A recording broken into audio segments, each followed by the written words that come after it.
friends, and thank you for joining us for another episode of Fort Worth Roots. And as expected, I am starting to lose my voice. You can find Fort Worth Roots on all of your favorite streaming services, Pandora, Spotify, Apple Podcast, and many more. Just look for Fort Worth Roots. That's our website, too, fortworthroots.com. And if you need to get a hold of us, it's media@fortworthroots.com.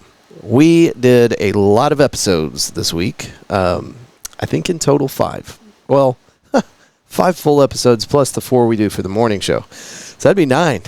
And my voice, it's taken a beating, so bear with me here.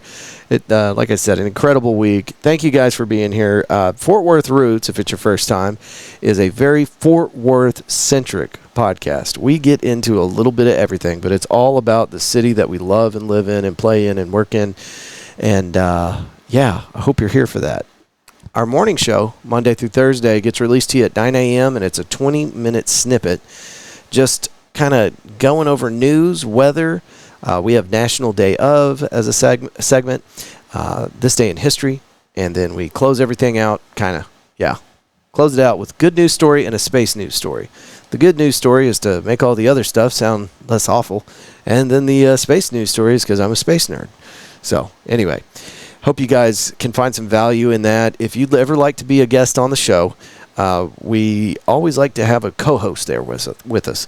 If you got a business or a book or something to promote, you'll get a minute or two to just kind of plug your thing as a co-host on the morning show. But it's a great way to get a little additional exposure. So let me know if you'd like to be a co-host on the show. It's media@fortworthroots.com. Another way you can get involved is every Tuesday night at McFly's Pub. We have our live audience microphone set up for you guys. We record with a local artist or other interesting figure.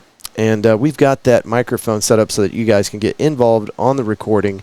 And then after we get done with the interview, we open up the mic for anybody that's got something to plug, to talk about. Your business, your book, your gig coming up, whatever that might be. Lots of great ways to get involved with Fort Worth Roots. And this is just supposed to be a tool that we use to connect the community. Hope you guys can get behind that. We are on all the things. And we hope that you'll follow along as we continue to develop this thing. This is 5 years in the making, and I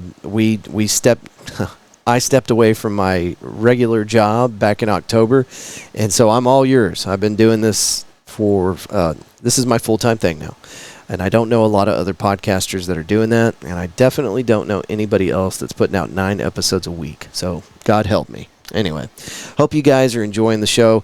Please stay tuned to the very end where we talk about all of our sponsors. If you don't want to wait for that, you can go to our website and go to fortworthroots.com, hit that Trusted Sponsors tab, and it shows you all the people that are just doing everything they can to keep local business alive and keep Fort Worth dollars in Fort Worth pockets. Lots of great options there.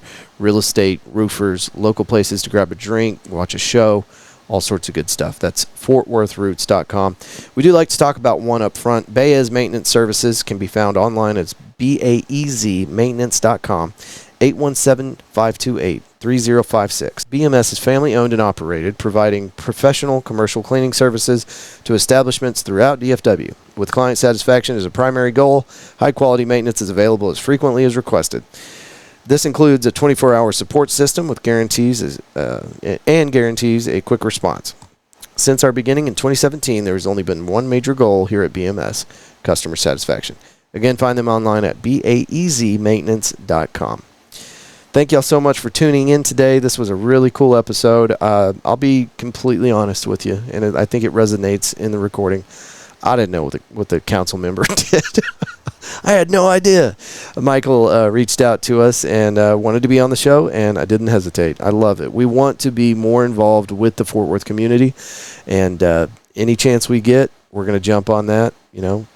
City manager, mayor, District 3 city council member, whatever. Yeah.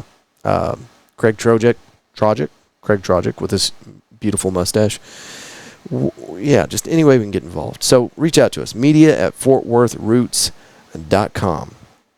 Okay, today's guest is a District 3 City Council member, and his name is Michael Crain. Give it up for our new friend. Thank y'all for being here, and let's start the show.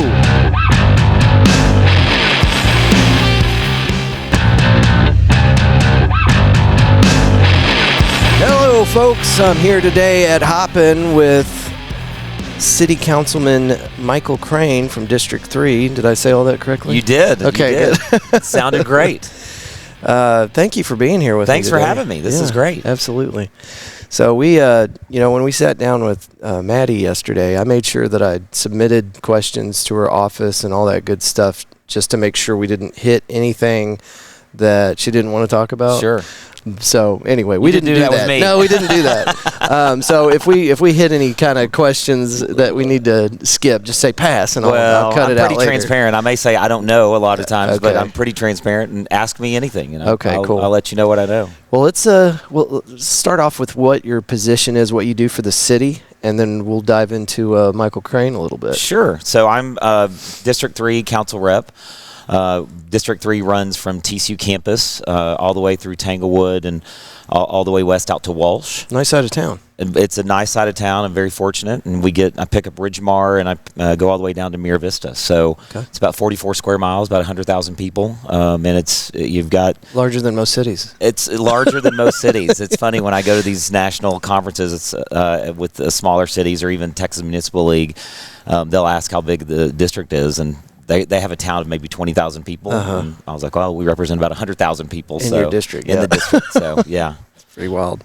So what's the function of your job? What do you do on a weekly basis? Yeah, I mean, I'll say, so Tuesdays, I think what most people will see are just our voting meetings on Tuesday. Mm-hmm. But outside of that, we get briefed on a lot of different things. We have work sessions every other week, and then those opposite weeks, that's when we have our voting meetings. It might be 10 o'clock in the morning or 6 o'clock at night. Okay. 10 o'clock in the morning allows schools to come, and we have schools that regularly come so they can see what's happening. And then 6 o'clock at night is our regular meetings. They used to be at 7, and with Maddie coming in as mayor and all of us having, at the time, I think we had 20 kids that were 14 and under, just make it a little more family friendly. So we weren't staying there until 10 o'clock at night. We could get home maybe to tuck our kids into bed. But as part of this, I serve as chair of our Legislative and Intergovernmental Affairs Committee. I sit on the Trinity Metro Board. I sit on the RTC, which is the Regional Transportation Committee through the COG. They oversee all the dollars that come in for our transportation networks here.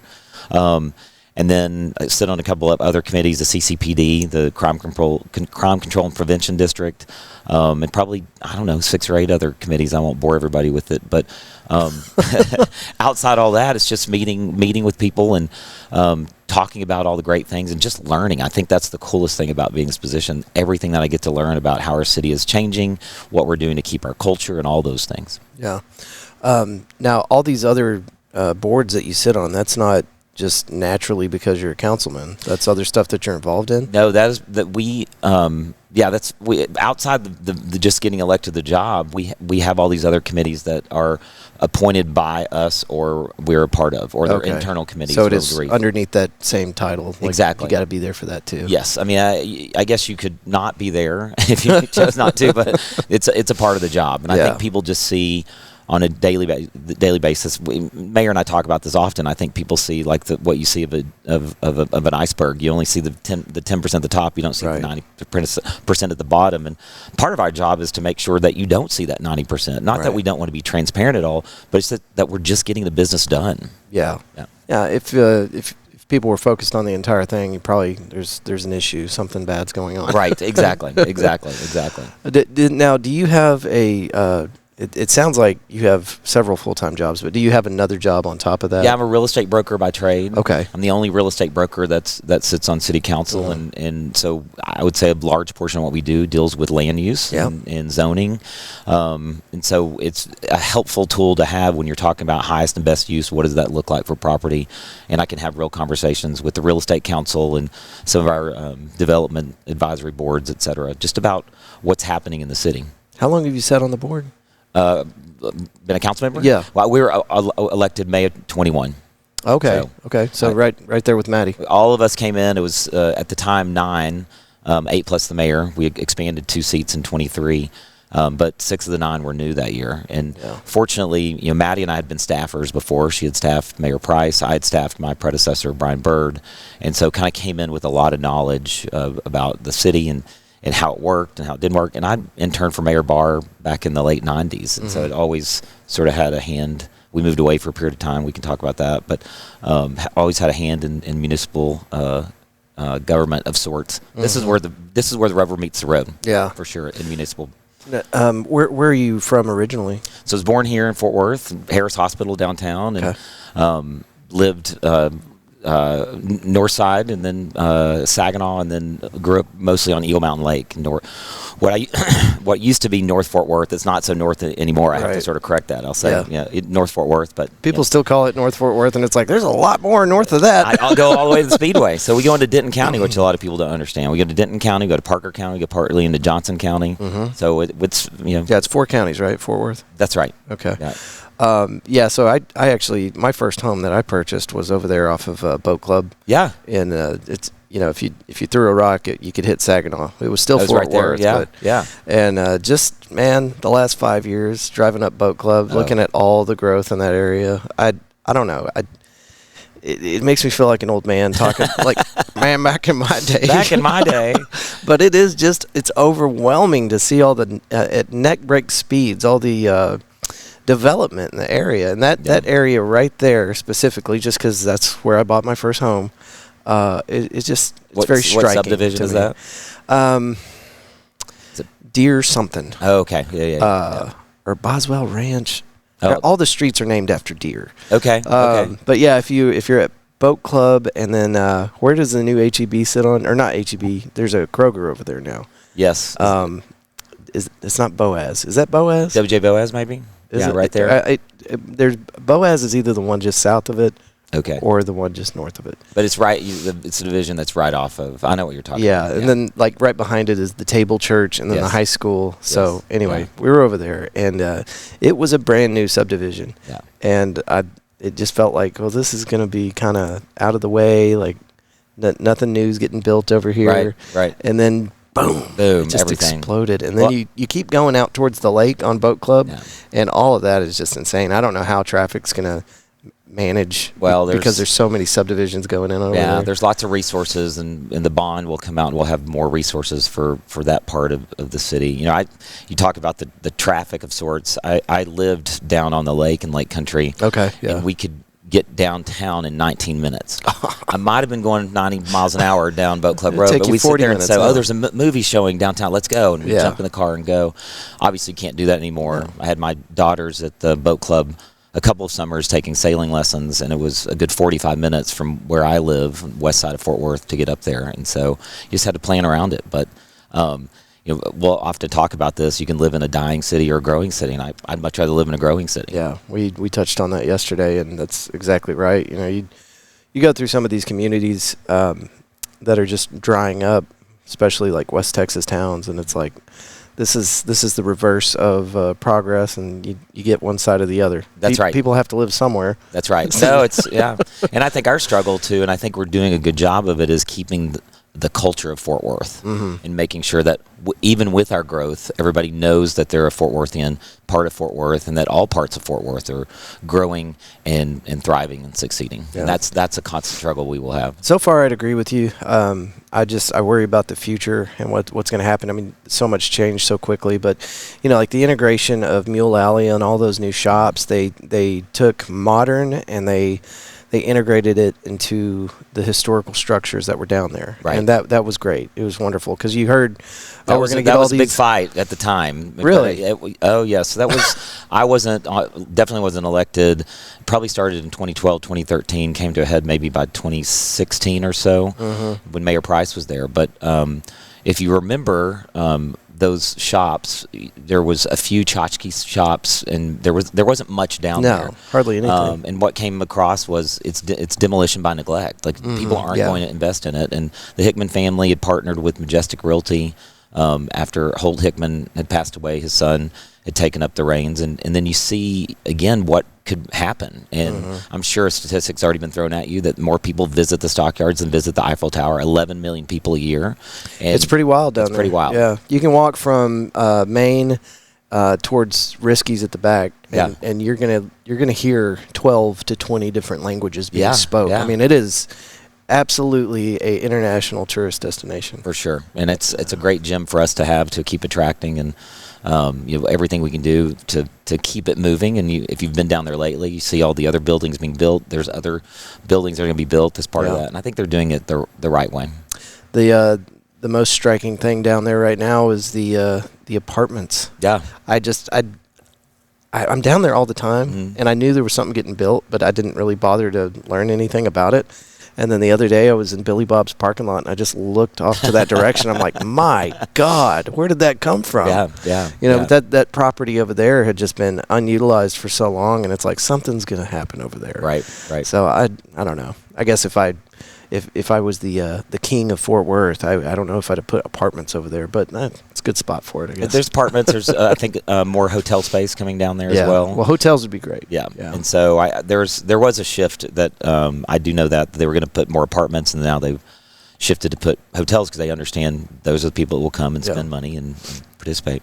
I can't remember at what point I was looking at like Fort Worth's capacity for hotels. Like if you have a bunch of people come for an event or a festival or whatever, like this stock show and rodeo, you have a huge influx of people visiting Fort Worth. There's simply not enough hotels. There's just not, and I mean not by a little bit. It's like 90% of people are going to have to figure something out.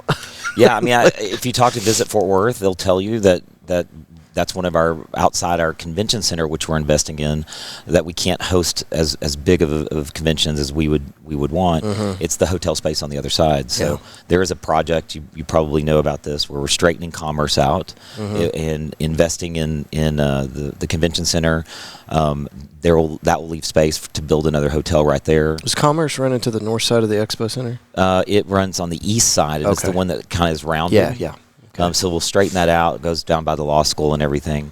But we're looking for room for another hotel to be built. I know the Omni would like to expand at some point. And so you see that. And I think in second quarter of next year, we'll tear down the iconic space saucer. I hate that. I love it too. I saw you two there back in the day, both nights in 1988. I've seen Garth Brooks there, and a lot of nostalgia. But we need that convention space. Yeah, as long as the water gardens are safe. Are those safe? The water gardens are safe, and in fact, what we've found is once you have more people, you can actually engage it, and you can. There was a party out there about a year and a half or so ago, and I was like, I've never been to a party here, and that's what they're trying to figure out what that looks like too, to rent it out of space. Well, there's kind of a amphitheater situation in the middle, isn't there? There's where you could kind of some I've worked out with some guys there climbing doing the steps. Yeah, doing You're supposed the steps. to stay off of those. I know that. Got a rule breaker over here. That's definitely true. That's definitely true. It's one of the jewels, the city jewels. But yeah, I'll wander through there every once in a while when I'm downtown taking video or something, and it's just it's underutilized. Yeah, for sure. Yeah, I think that will all change too as the 300 million and counting A&M project goes more vertical. One of the buildings is already going vertical, but you'll see a lot of that change happening because there'll just be more people engaged in that part of downtown. With you being in real estate and coming in 2021, did you have any kind of opinion of the Pier 1 building that we turned into the majestic city council building? Yeah. Have you seen it? We were. You went over. Yeah. There you go. Got a pen. You got your pen. Listen, I'll say this, that people that are fiscally conservative, we've gotten a little pushback on buying the building because we took it off. You took it off the tax rolls. It was on the tax rolls. But if you unpack it, and I wasn't on the council that voted. That was previous council from Maddie and I. And a new city hall had been in a thought process for probably 2 decades. Yeah. And looking around, trying to figure out where it would be. Obviously want to try and stay in downtown just because there wasn't really land, right? Where would you do it without taking over other property? I don't know the number. I think I don't want to get it wrong, but the building had been valued at about 3 times what we ended up getting it for because there was maybe 8 tenants in it at that point. Wow. Yeah. What? I mean, it was underutilized. And it's like 18 floors. Yes. It's a huge building. So they had some, and so that was something that had to be worked out. Those tenants moving out, so we can move in. And I think there's still a couple they have a couple of years lease that we will, they eventually leave the property. Yeah. But yeah, it was underutilized, and where it's at, and if you'd ever gone to the old city hall, it's very antiquated. Not just from a space size, because we had people spread out all over the place, but also technology, and were we going to continue to invest in that building that we didn't really own? Right. If you don't know, it's owned by the federal government. They allow us to use it. If it's ever not used for municipal purposes, it reverts to the federal government. Okay. So we will move some things in there, but we couldn't really change it. I have some nostalgia because I interned there for Mayor Barr back in the 90s. But it was antiquated, and it was originally built as a museum, an art museum. Yeah. So that's, if you downstairs it was just a not great use of space. Yeah. And this new building has a great use of space. We've been able to really put some more efficient processes in place. Development services now all together, and that allows anybody going through that process to go and get answers there. Before they were spread in 5 or 6 different places, and you had to but now they're all together. So I think that's going to help in a lot of different ways, and just us being more departments all together instead of spread out all over the city will help. Another good point that was addressed during the ribbon cutting, talking about, primarily the things you touched on, like the expansion, the city's growing, we need a better space, we need a modern building, but the financial side of it, like you look at that building and everything they did to it and the money that they piled into the renovations, and you're just like, there's just no way that made sense. But there are buildings all over town that Fort Worth was renting and spending money on, and we're not doing that anymore. So you save money there. You've got all of your departments in one building, or a lot more of them in one building. That's right. And whenever you break the numbers down, it actually saved us hundreds of millions of dollars. That's where I want people to get to. And there's some naysayers out there. Original cost estimates were somewhere in the neighborhood, if we were going to build, about $400 million. Yeah. That was 5 or 6, 7 years ago. Imagine what costs have done. Yeah, and that's just building the structure. That's just building. It doesn't account for everything else you're saving by having all those departments in one building. Last estimate, I think we spent about $220 million on that building. That's full renovations, everything. Was it larger than we expected? Yes. But I think you talk to any developer, it always turns out larger. Even with the contingency. But if you go in and did you go into the actual council chambers? I was in there briefly, so I showed up and everybody was dressed like this, right? And I was wearing a polo and jeans. And it's the people's house. You should have come in. Well, that might be the fact, but everybody was dressed like this. So I walked in. Were the marshals dressing you down too? Like, hey, what is he? Yeah. So I come up the escalators, and I don't know where I'm supposed to be going because I was just coming to see the ribbon cutting, and I get to the top of the escalators, and I see a room, and I start heading that way. And they said deliveries go that way. It felt like that. So 2 officers got in front of me, and they're like, "Can we help you?" And I was like, "I get it. I would stop me too. I do not look like I belong here." No, all good. You should come back at some point and see it. And I invite everybody on your podcast to come and let me know. Call our office, and happy to show you. It is a beautiful chamber. I have the view from my chair looks out sort of downtown, but I get to see Paradox Church's steeple, and it is a good right setting for me as we're getting called names or things are happening to look and say, Christ has still got me. So, well, man, I'd love to come up and see your office sometime. Yeah, please. Just come up there, take a picture, and hang out for a minute and see the place. But it is beautiful, and I think it's a good representation of Fort Worth. One of the things that the GC, is he who got up first to speak? Yes. He was talking about the big rafters that they used wood instead. Was it pine or? Yes. Some kind of special wood. Some kind of special wood. So, but they did that because it felt more Fort Worth, but also it was a huge cost-saving measure because they looked at what it would cost in steel back whenever they were building this, and they're like, oh no. Yes. So we're going to save some money. We're going to use wood, and it was the right move, man. It looks so cool. Yeah. And I think I noticed this from seeing a picture later of the inside of the chamber.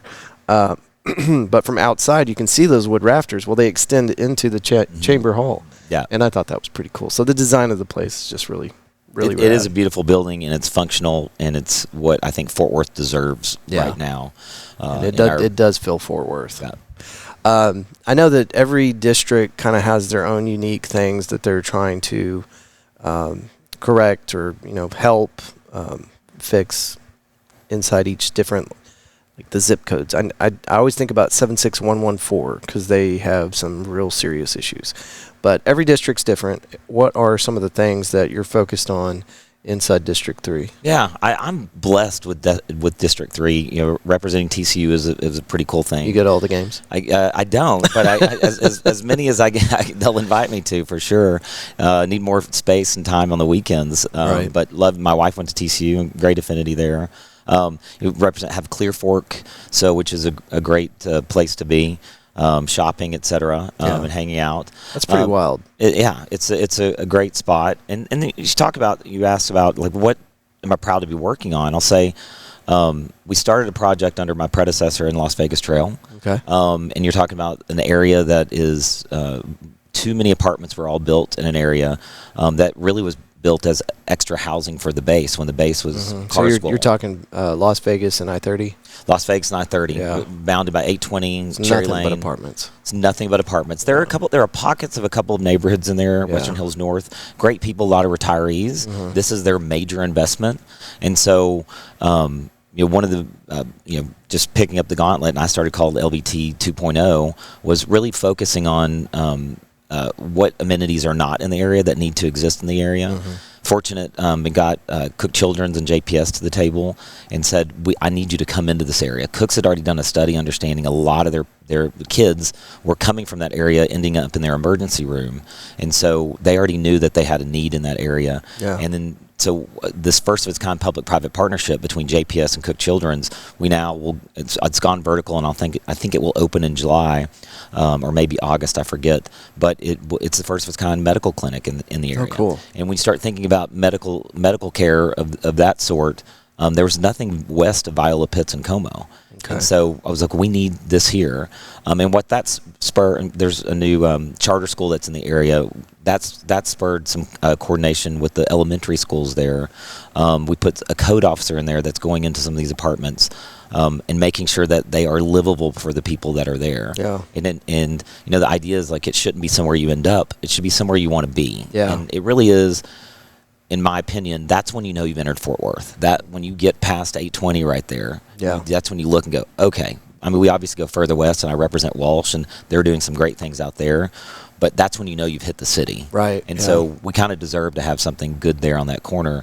And then it bleeds into the other neighborhoods that are there. You've got Ridgely Hills. It's a great neighborhood that's just right there. You've got Western Hills that's around there. So it's that's been a passion project for sure, and it's worked. I mean, our police crime has gone down double digits, 18%. I think is the last report that I got, because it's working. And I want people to know that if you are going to commit a crime in that area, and I want people to know that in Fort Worth, Texas. But if you're going to commit a crime in the area, we are going to find you, and you are going to be punished. Yeah, that's excellent. Yeah, you could drive through that area and kind of get a barometer read on the environment. And hopefully it doesn't become one of the forgotten corners of Fort Worth. Yeah. So it won't, at least under my tenure. You've got some focus on it. That's excellent. For sure. So you mentioned a minute ago that you're from Fort Worth and you left town for a little bit. Yeah. What got you out of town and what brought you back? Well, I mean, I graduated A&M, Texas A&M in '94. Okay. Came back for a little bit, waited tables, substitute taught, saved up some money, went to D.C., was in D.C. from 95 to 97, and then came back here, worked down the Texas Senate for a session, and then came back here and went to what was Wesleyan Law School at the time, A&M. Thought I was done with D.C., but our governor started running for president, and this sounded pretty cool. Fort Worth at the time, it was a little slow for me. But about a semester in, I met my who would become my wife, and she, great woman, puts up with all of this. But we met working for Kay Granger, who was running for her first reelection. Yep. So she's put up with this sort of political silliness, public service for a long period of time.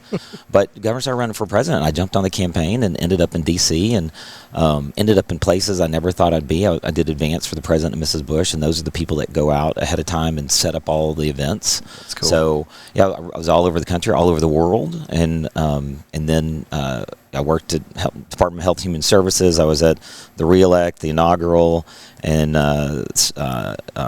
then Commerce. And I was on a trip with the Commerce Secretary to China and met the ambassador there, and the ambassador wanted someone to come over in a chief of staff role.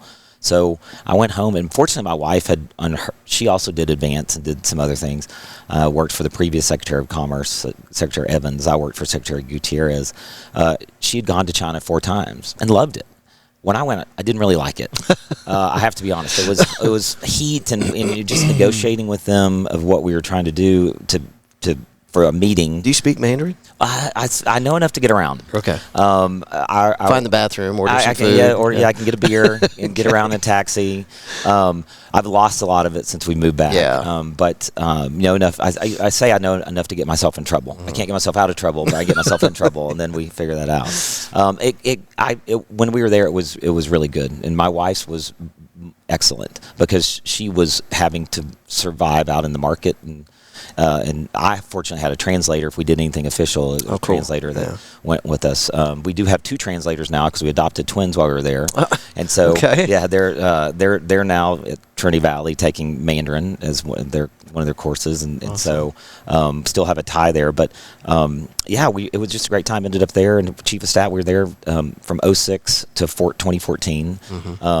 06 to 09, I was at the embassy. It was build up to the Olympics. We had great relations. It was fun. You had we saw more friends from DC in China than we saw them when we were living in DC because everybody was going through China at the time. Yeah. And we stayed. I wanted to see what life would be like after the embassy when we didn't have all the cuddles and coddles of the embassy.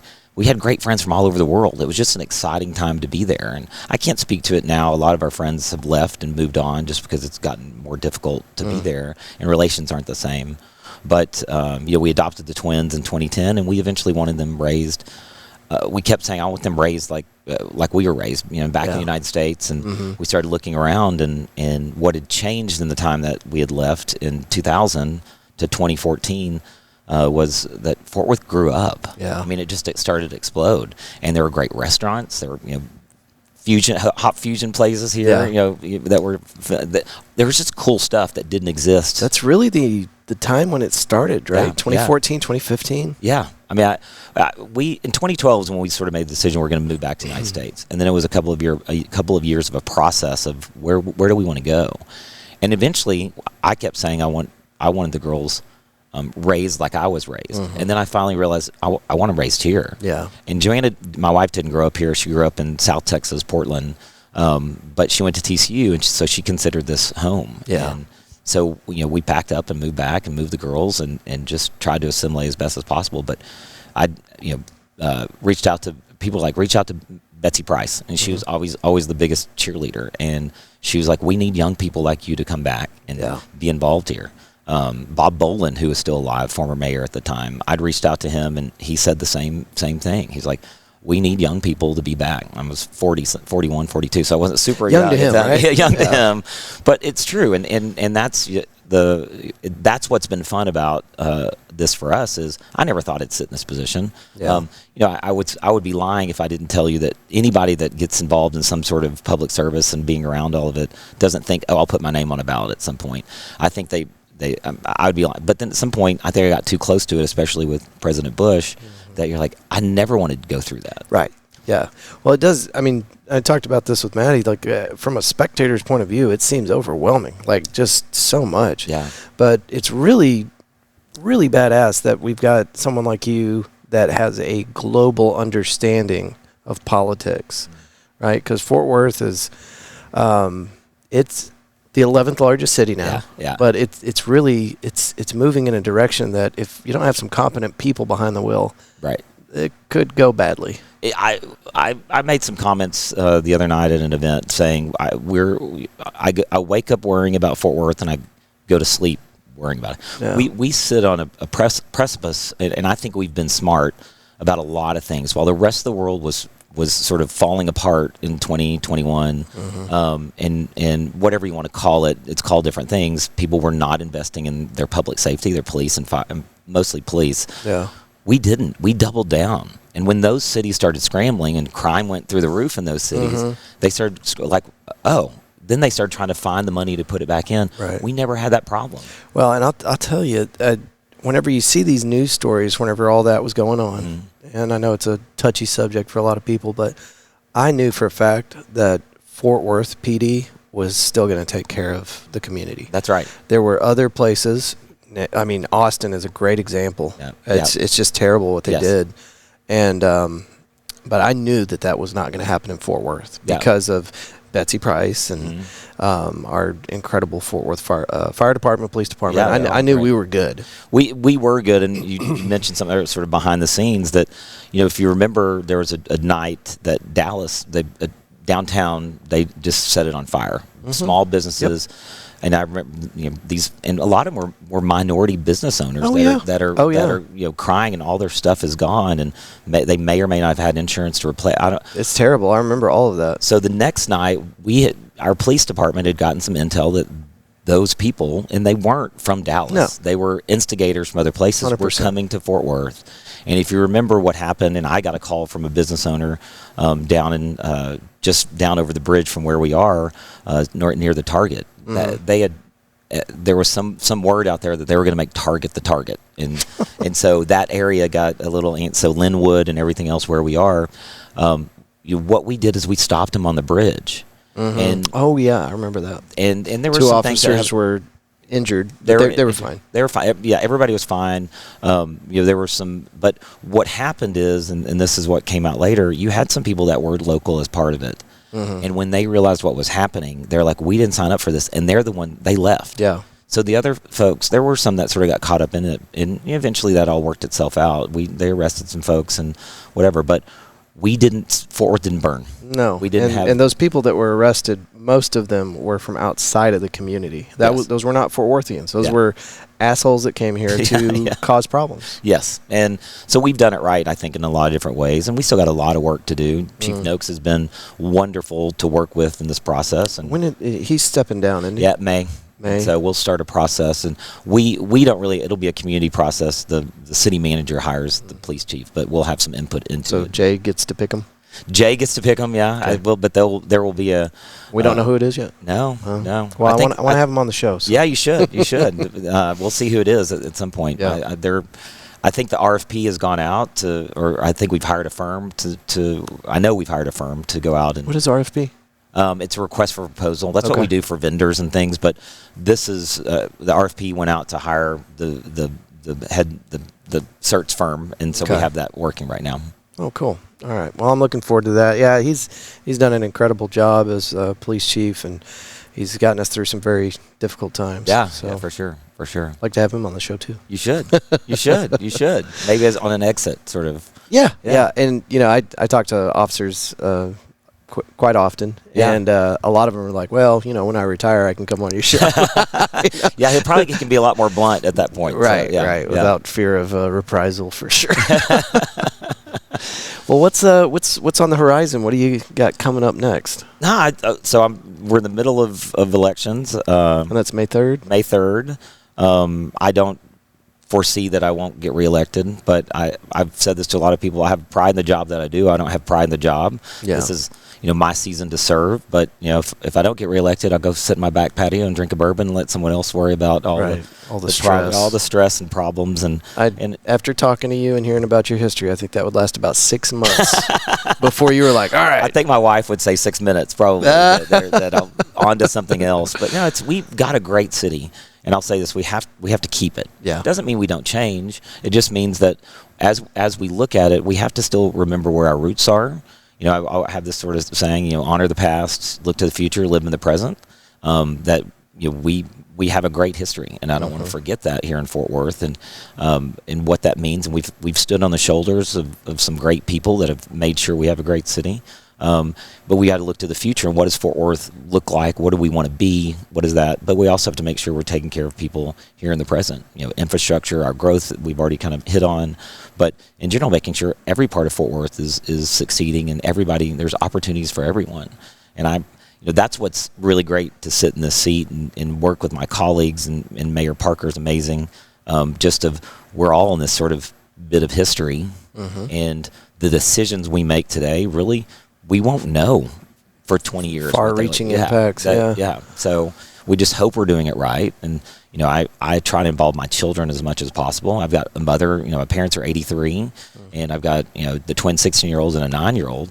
So I'm looking at decisions like how it affects all of them from that. And so I think that's what's really cool about Matt and Mayor Parker and the age she is and the age I am, a little bit older, and the age of the council. We're all in the thick of life right now. Yeah.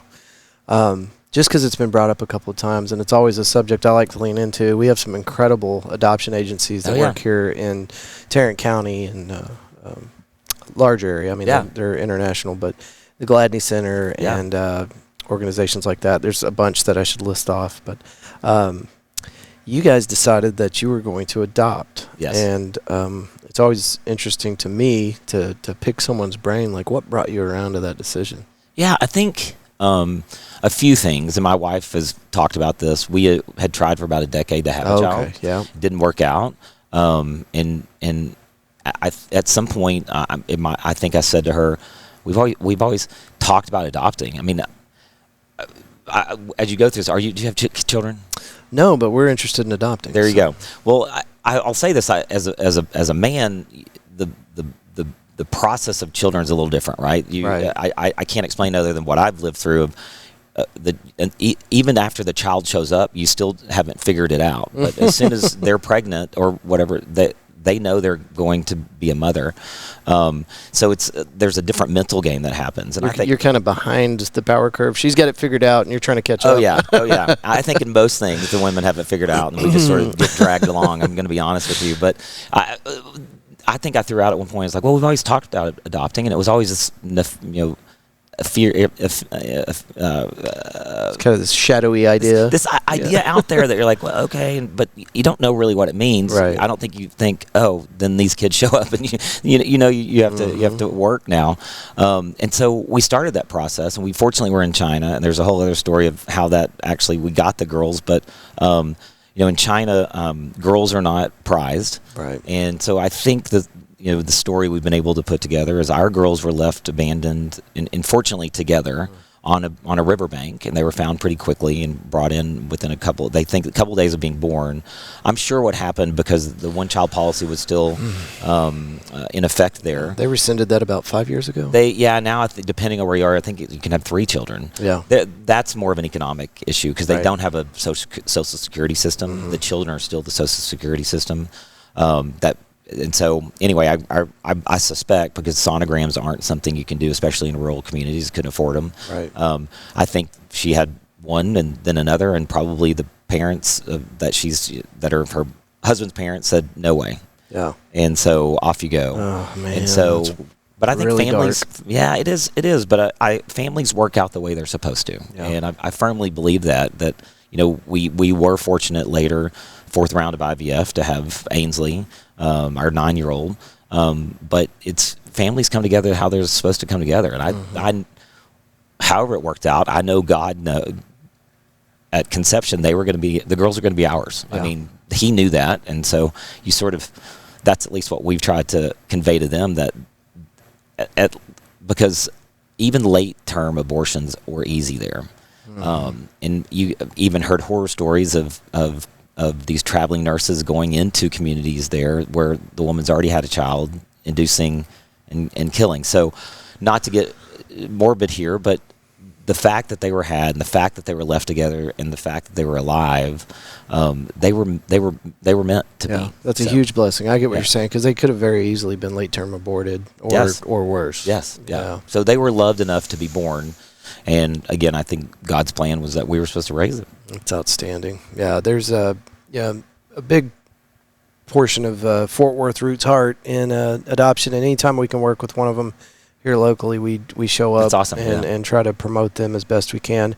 And an interesting fact, I brought this up on yesterday's episode as well, but if every church in Texas got behind one family to adopt one child, so if every church adopted one child, there would be not enough children to adopt anymore. Yeah. And that's all it would take. But so there's a huge need for it, but it's an achievable goal. Yeah. And more people just need to do it. And then so for people like me, I'm almost 40. Yeah. And I have no children. guess what? Perfect candidate. So Yeah. No, I think if you once you have children, the people that do have children will understand. Life kind of got boring. Yeah. I mean, I remember, and this sounds really, really shallow of me, but we were in Bali, and I'm laying there on the beach, and I was bored out of my mind. And I look over, and there's a family there, and I'm like, oh, yeah, okay. And once you have the children, whether they're adopted or not, it sort of opens your eyes, and you realize, wait, you're living for something other than yourself. Yeah. And all of them have been a blessing. The younger one that's got our DNA, a little bit more of a. She's a little chief. She's trying to figure out. She's got my DNA and my DNA and my wife's DNA. So it's trying to figure out who's going to be boss in this whole situation. But and she's the youngest too. So yes, that's going to be your firecracker right there. The twins have been great, and all of them incredible. But you just realize families come together the way they're supposed to. Yeah. And if you have room in your heart, then you should think about it. That's excellent. Man. We should figure out how, as in general policy wise, how we make it easier for that to happen. And there's agencies that'll just hold your hand and walk you right through it. So that's excellent. Yeah. Where can people find you online if they want to connect with you or ask questions? Yeah, all over the place. I mean, if you Google, you're going to pull up. We got my city page. Michael D. Crain. I don't know what it is. It's Fort Texas, but Google and that. Google me, my actual private phone number comes up, so it doesn't really matter. I know. I don't really care. I get lots of text messages. In fact, I've had a lot. Listen, I'm an open book, and I'm out everywhere. And again, I love to support things, and if you invite me to show up, I probably will. And even if you don't invite me, I probably will show up. And we've got a great city. MichaelDCrain.com is the campaign one, but that's only got some information there. But now I'm all over the place. So I love the city. I love what's happening. I love the podcast that you're telling some great stories and doing your updates about what's going on around town.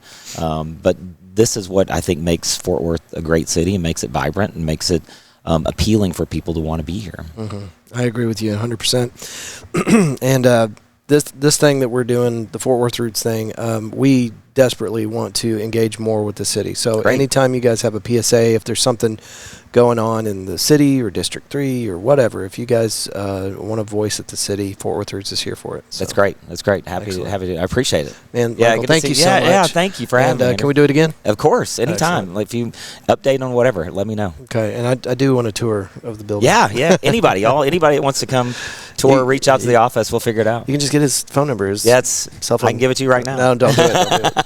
All right, folks. Thank y'all for listening. We'll see you next time. See ya. Thank you. All right, a big thank you to our guest in this episode. I told you this in one of the episodes this weekend. We're releasing 9 episodes this week, so I generally do an outro for every single episode, but I'm already losing my voice. So we're gonna do one outro recording for these last 5 episodes, just so that we can get through this. Thank you so much for listening to this episode of the Fort Worth Roots podcast. We hope you enjoyed it. This week has been amazing. We had obviously the mayor, Maddie Parker, our 45th mayor of Fort Worth, of the 11th largest city in the United States. District 3 City Council member Michael Crain, Copperhead Jones, Pedro Ray, Stryker on the Donovan episode. And who did I just forget? Was that everybody? I think that was everybody. I hope that was everybody. It was a great week. And we're going to have more great weeks like this, filled with amazing people trying to make Fort Worth the best city in the world. It already is. So I guess the goal is to maintain. Just maintain. One of the questions I asked the mayor this week was, what can people in the community do to improve? And basically just participation, man. Get out there and make a difference. We've got all these people in front of the camera making decisions and stuff, but it's our community. We got to really step up and do everything we can to take responsibility and make it our own. So I really, really, really genuinely love this city, and I don't want to see it turn into something like Austin or San Diego. We got something special here, and we should try to keep it. Excellent. Okay, all that. Shout out to the Fort Worth Hispanic Chamber of Commerce for having us out this week. That is a really rad studio, by the way. And I would encourage you, if you're a podcaster or you just need a cool backdrop for a video, to holler at those folks and see how y'all can work together, because that was really cool. I'll go ahead and say it. I think that was the best video we've ever done for an episode. Absolutely. The clarity and the just the aesthetics of the room was great. That's the Fort Worth Hispanic Chamber of Commerce. Okay. All right. Let's get into these sponsors, guys. We do this at the end of every show so that you guys know how we're doing this. I'm a full-time podcaster now, and these are the guys that make it possible for us to run around and try to accomplish our goal of supporting local small businesses and providing additional stages for local musicians. Donovan Manufacturing, DonovanManufacturing.com, night vision, thermals, machine gun rentals, AR-15 parts, classes, and more. Also under the same umbrella, get all of your print needs through our friends, banners, vehicle wraps, business cards, brochures, T-shirts, and anything else you might need. Find information on the print shop on Facebook at Dylan-Press. Also, you can email them with your print needs at Dylan at Dylan-Press.com. Purple Web Consulting, they're currently putting my website together for the Fort Worth Roots podcast. We have one. It's not great, so they're going to make it better. PurpleWebConsulting.com. Website design and hosting and e-commerce integration, digital strategy and consulting. Get them at 817-629-6069 or online at PurpleWebConsulting.com. It's not just my voice going. My brain is falling apart. Making modern business tools accessible to the small business owner so they can compete with the big dogs. That's Purple Web Consulting. Fort Worth Float Company. Is your day filled with noise and distractions? Overstimulating sounds and activity? Our daily lives have become overwhelmed with tasks and responsibilities with very few ways to shut off the world for a brief moment. Welcome to Fort Worth Float Company. They specialize in providing sensory deprivation flotation tanks, providing the ultimate relaxation experience, offering various pricing and packages, and 3 different tanks. Fort Worth Float Company meets everyone's floating needs. Hoppin Fort Worth. We're out there every Monday through Thursday doing our morning show to release to you guys by 9 a.m. It's just a quick little snippet, 20 minutes long, supposed to be. News, weather, National Day of, this day in history, a good news story, and then we close it out with space news. Anyway, Hoppin. It's on Weisenberger Street. There's no more waiting for the bartender. Simply walk up to the wall of taps, scan your armband that they give you at the door, and enjoy. This place charges you by the ounce. A great place to unwind for your next big event. Find them on Instagram as Hoppin FWTX. It's a great little spot. They just ripped out those booths that were in the middle of the room, and now they got this really rad furniture, super loungy, cool stuff. The Davis team, look no further than our friends at the Davis team for all of your property needs. They've already sold 2 homes for us here at the Fort Worth Roots and helped us find and close on our most recent home purchase. We wouldn't have accepted any other offer of sponsorship from a real estate agent in Fort Worth because in the back of our minds, we would have always known the best was still out there. No commitment necessary. Give them a call if you have any questions pertaining to property, anything. They want you to call. They are a great resource here in Fort Worth for any of your property questions. YourDavisTeam.com or give them a call, 817-755-0504. Our buddy Joe over at Galaxy Wilderness Disc Golf. This dude, I met him whenever I was on the set of Flipper Flop Fort Worth. I was installing all of the landscaping, and he was working on the trees, and we got to be buddies. Well, I'm not in landscaping, and he's not in trees. Now, he started a new business that's all focused on promoting disc golf to the masses for its health benefits through outdoor therapy, exercise, and camaraderie. Find them on Facebook as Galaxy Wilderness Disc Golf and GalaxyWildernessDG@gmail.com. He has a website up now, and I believe it is GalaxyWildernessDG.com. His phone number is 682-228-0399. He will bring out a disc golf course, set it up, let you have your fun. There's also glow-in-the-dark disc golf, which is really rad for your party or whatever. So you play as many days as you want to keep the stuff, and then when you're done with it, you call him up, and he'll come out, pick it up, and it's out of the way. It's really cool. Galaxy Wilderness Disc Golf. He's a prior Marine. Really cool dude. Love Joe. All right, The Body Scrubbery on Instagram, The Body Scrubbery, online at thebodyscrubbery.com, 925-808-8222. A boutique and unique spa experience. Don't cheat yourself, treat yourself. Luxury Foot Spa, full body scrubs, infrared heat wraps, massage bubble tub, mud wraps, facials, couples packages, and small group parties. This is our friend Michelle, and she puts on a great show out there at Hoppin. It's called the Fort Worth Dating Games. Starts with speed dating, and she told me today that she's going to open up speed dating to speed dating / I'm new to Fort Worth and I just want to make friends. So I don't know how she's going to work that out, but it's just going to be a cool way to meet more people. I'm here for it. I think that's a really rad idea. This next one is going to happen on the first Friday of May.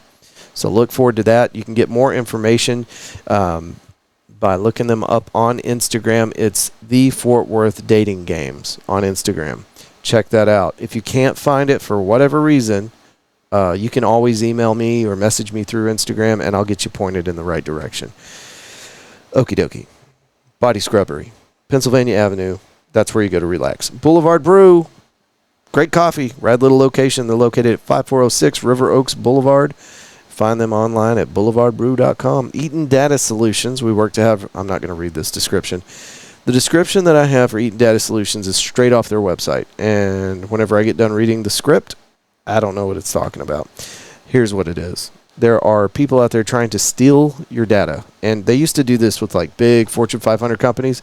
They've switched strategies because Eaton Data Solutions, our buddy Richard, has worked for a similar company on the Fortune 500 side of things. And that was his job, was to protect all these large companies. Well, he worked himself out of a job just about because what happened is all these internet pirates, they figured out that, okay, well, Richard's taking care of these Fortune 500 companies. It's like trying to break into Alcatraz. It's almost impossible because Richard did such a good job. So they started attacking small and medium-sized businesses that can't afford the kind of stuff that Richard does for the company he works for. So Richard said, let me create Eaton Data Solutions so that I can take care of small and medium-sized businesses. Let their team come out, identify areas of vulnerability before it becomes a problem. This is happening at an increasing rate. It's becoming more of a problem every day. And there's not a lot of companies like Eaton Data Solution that are geared towards small business owners. They're all trying to protect the big companies. You need somebody to help protect you. You'll walk into work one day, you'll turn on your computer or laptop, and you'll see that all of your records are just gone. Payroll, tax data, everything. It's just gone. And they'll send you a message. They'll say, hey, I've got the encryption key to get you back into your files, but you're going to have to pay me for it. And then if you pay them, they may or may not give you your data back. But if they do, you're on their radar now, and they're going to come back for you again. So get ahead of this before it becomes a problem. EatonDataSolutions.com. Roofing Solutions by Darren Houck. Roofing Solutions can help with all of your residential and commercial roofing needs. Roofing Solutions by Darren Houck is located locally owned and operated. We are insured and have the experience to carry out most roofing projects. RoofingSolutionsHouck.com. 817-882-6520. You will not find a higher rated roofer in the industry. I vet all of these guys before I invite them into the Fort Worth Roots continuum. I make sure that they're the best. And Roofing Solutions by Darren Houck was just super easy to say yes to because everything you look at, he's got the highest ratings.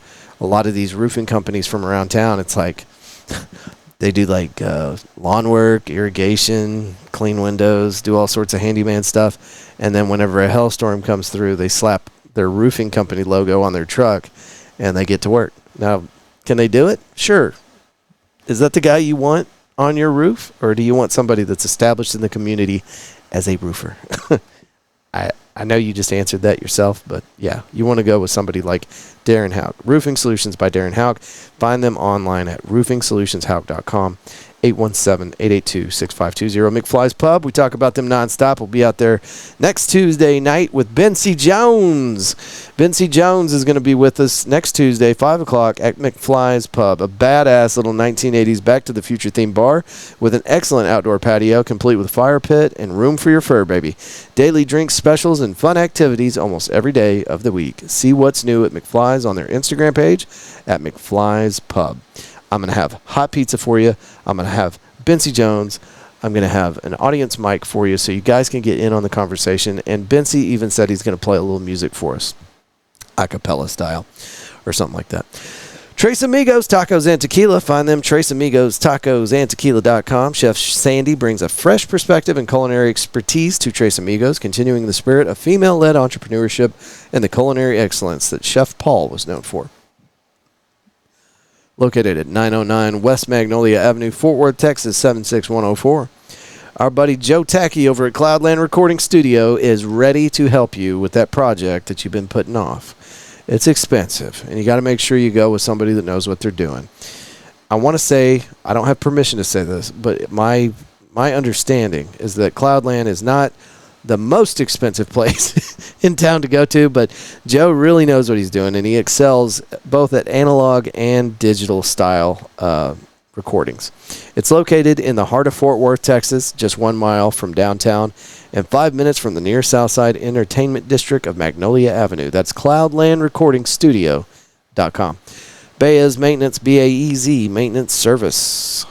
BAEZMaintenance.com. That's where you can find these guys. Phone number is 817-528-3056. BMS is family-owned and operated, providing professional commercial cleaning services to establishments throughout DFW. With client satisfaction as a primary goal, high-quality maintenance is available as frequently as requested.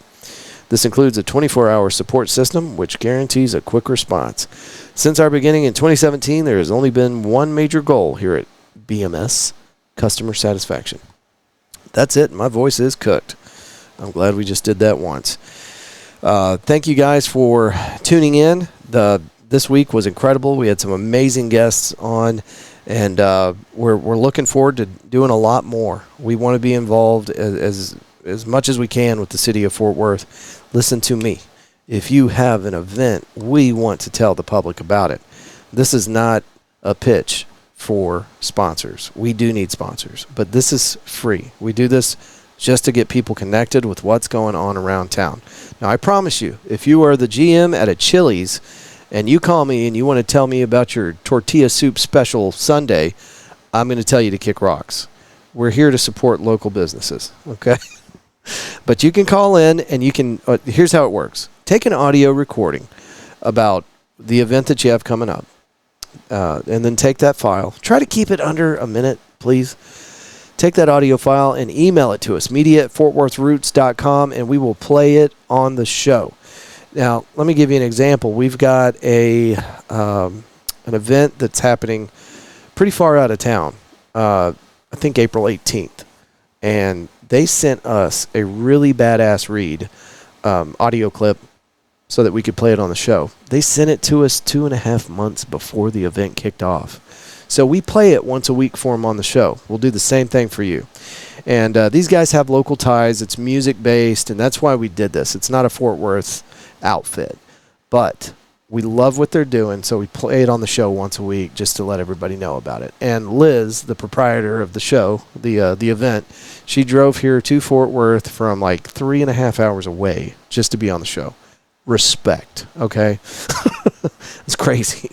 She's not crazy. The idea is crazy, driving all the way here for Fort Worth Roots. But we really appreciated it, so we're playing that thing on the show once a week. Let us help you with your next event and project it out. Don't tell me the day before. I mean, we'll still play it, but you know, if you give it to me with some notice, we'll try to get some folks to your doorstep.